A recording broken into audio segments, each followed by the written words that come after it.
coming up, it won't feel like a Sunday in a week and a half, because on Sunday Night Football, you'll see the Cleveland Browns. Yes, the Cleveland Browns coming to NBC, not because they were scheduled to be there, Charean, back in April or early May this year when the schedule came out, but because of the flex option for the first time since the NFL adopted the flex protocol in 2006.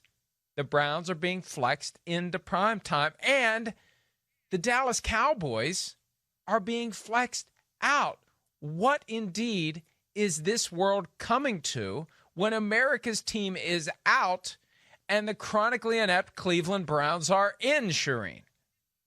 Unbelievable, Mike. First time ever the Cowboys have been flexed out of a Sunday night game. As you said, NBC took it over in 2006, and they'll play the fewest Sunday games they have ever played in their history, too. How about that, Mike? If there is a sobering fact, whatever, for Jerry Jones, this is it. You're not America's team anymore, right? You're not playing in prime time on national TV. You got flexed out, and so he's going to have some big decisions to make at the end of the year. But nice to see the Giants and Browns, who would have thought, on that primetime dates in a couple weeks, because the Giants usually the last few years, we've seen them in week 1 against the Cowboys on Sunday night. That typically is the kickoff game. It wasn't this year. It was Cowboys-Rams. But we have seen the Giants play the Cowboys that Sunday night game, and then we usually don't see them anymore. They haven't been good the last few years. So fun to see some teams that we don't normally see. We'll get to see them, and I think it'll be a great game.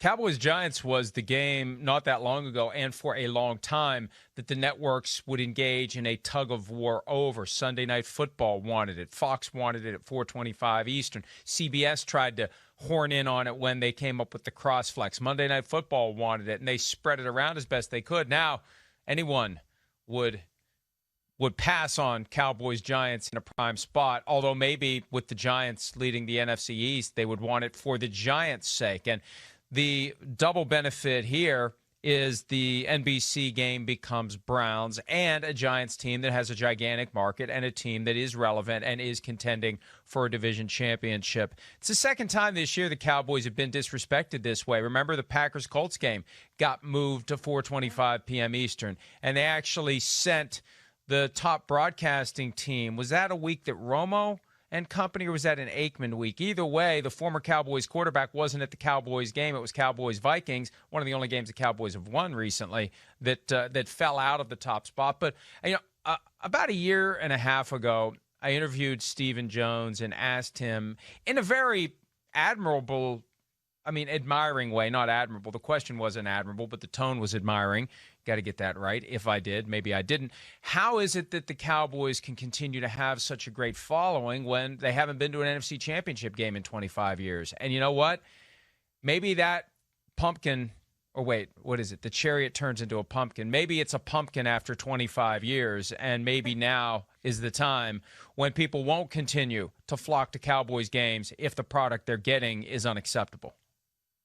And you're kicked out by the Browns of all teams. I mean, yeah, that's crazy, Mike, that would be the case. But I still look back at that Thanksgiving Day game, and it's still the highest rated game yet, a regular season game, and it's the highest rated TV show since the Super Bowl. So they still draw, but I think it's more people liking to see them lose probably than Cowboys fans tuning in because they know what's going to happen with this team. But this team is terrible. I would say it's one of the worst, at least the bottom 5 of the league, and that's why they're not playing on Sunday Night Football in a couple weeks. It's going to be the Browns and the Giants who are playing much better football. And I think just a couple weeks ago, Mike, we thought this Cowboys team was one that could turn it around and perhaps win the NFC East as bad as it was. And instead, it's been Washington and the Giants who've managed to turn it around and look like real NFL teams that could do some damage in the postseason, especially considering one of them will get that home game to start the postseason.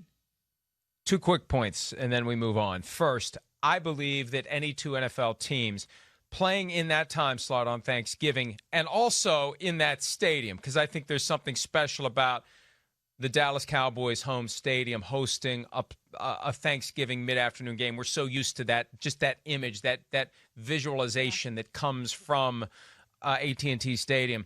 I think you put any 2 teams in the NFL in that spot and you get the same number. On that day, that afternoon, That's just part of the Thanksgiving tradition. It would look weird to not have the Cowboys as one of the teams, especially at AT&T Stadium.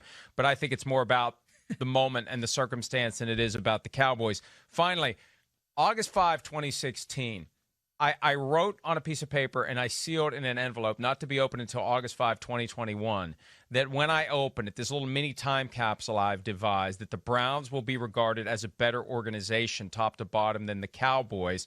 And it didn't look good for a while because there was an 0-16 Open it now. In these last few years. I do want to, open it. Yeah, I got to wait. I got to wait till August. But it's finally looking good. This is the moment where it's finally looking good. And the Giants, they believe it's looking good for Daniel Jones to play this weekend with the hamstring injury. I just don't get it. I don't see it. I think you have to give a hamstring time to heal. Unless you are going to basically immobilize him in the pocket and instruct him to do nothing, put him in shotgun the whole game so he never has to try to run on that leg and re-injure the hamstring, I can't imagine he would come back. You have to give him the time to rest if you want him to be ready to go for the playoff stretch run, if there is a postseason stretch run for the Giants to have, Charean. And maybe it would have been different, Mike, if they had lost last week, but you sent Colt McCoy out there and he beat the Seahawks. And I do realize how bad the Seahawks defense is, 31st in the NFL and total defense. I get that, but he played well enough. I'm not going to say he was great. He played well enough for the Giants to win, and that defense can carry them. So, yeah, I'm with you. I think you let that thing fully heal. He was limited at practice today, but you got to be sure that he can protect himself in the pocket. And it also, the thing that makes Daniel Jones is his mobility. And if he can't move and get outside the pocket and run for you, he's our second leading rusher right now. If he can't do all those things, I'm starting Colt McCoy. I agree with you completely. And anybody that's had a hamstring injury, and it's one of the various injuries I've had over the years, you think it's healed until you try to open it up, and then you feel it grab and you're set back. And you don't want that, because then you have more time that you're going to miss. They need to let this thing heal completely. Time is the key element, and there's all sorts of other things they can do at an NFL facility to speed it along, but don't put him on the field until he is fully and completely recovered. Hi, I'm Mike Tirico, and thanks for watching. Make sure to hit subscribe for the latest news and highlights from NBC Sports.